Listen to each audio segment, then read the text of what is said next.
Today's special Fierce and Nerdy review is brought to you by 10-minute tracking shots.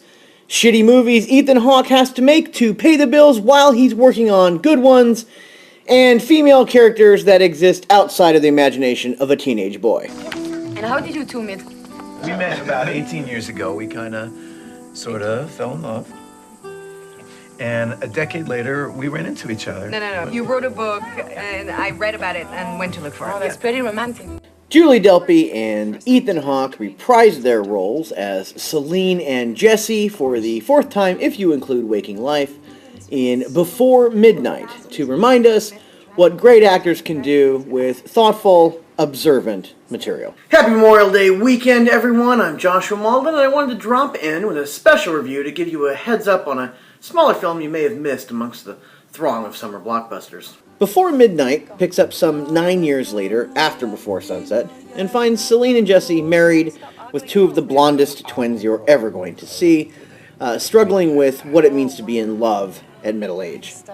1994's Before Sunrise is all about that moment, that night when you think you've met the person that you want to spend the rest of your life with. 2004's Before Sunset is about that rekindling after 10 years when you haven't been with that person and what you're going to do about it. That middling part in your 30s when you're starting to settle down and figure out who you are and what you want. Before Midnight is all about what it means to be in love at 40 and how the baggage of our previous relationships affect our current ones.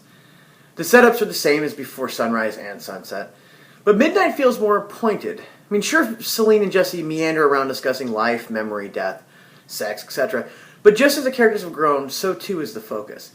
Whereas conversation in the first two was, for lack of a better word, foreplay, here the conversation speaks to a deeper truth. And what may feel like harmless ribbing at first is actually a manifest of a deep-seated insecurity or frustration. Julie Delpy is simply wonderful here. I'd like to see her get an Oscar nomination for Best Actress. Her Celine is rational and irrational. She's confident and insecure. She's a real complicated human being, and the perfect complement to Ethan Hawke's Jesse, who is a writer. He's narcissistic, but he's also loving and patient, exactly what her character needs. The beauty of this movie are these two people see past each other's blind spots. They complement each other in a way that one person simply can't do, and that's part of the beauty of a relationship and understanding and knowing somebody as well as the two know each other. As much as I love the first two, and as good as they are, Before Midnight makes them both feel immature by comparison. That's to be expected, of course, in the same way we look back at ourselves 10 or 20 years ago and marvel at how much we've grown. I hope Delpy, Hawke, and director-co-writer Richard Linklater continue to drop in on Jesse and Celine every 10 years. What an incredible artistic and human achievement it would be to follow these characters to the end.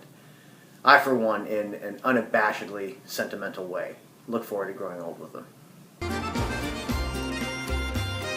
Why am I finding myself so attracted to this woman? On the Batman scale of film excellence, with Batman and Robin being the worst and The Dark Knight being the best, Before Midnight gets a first ever The Dark Knight. I don't anticipate seeing a film I like better this year.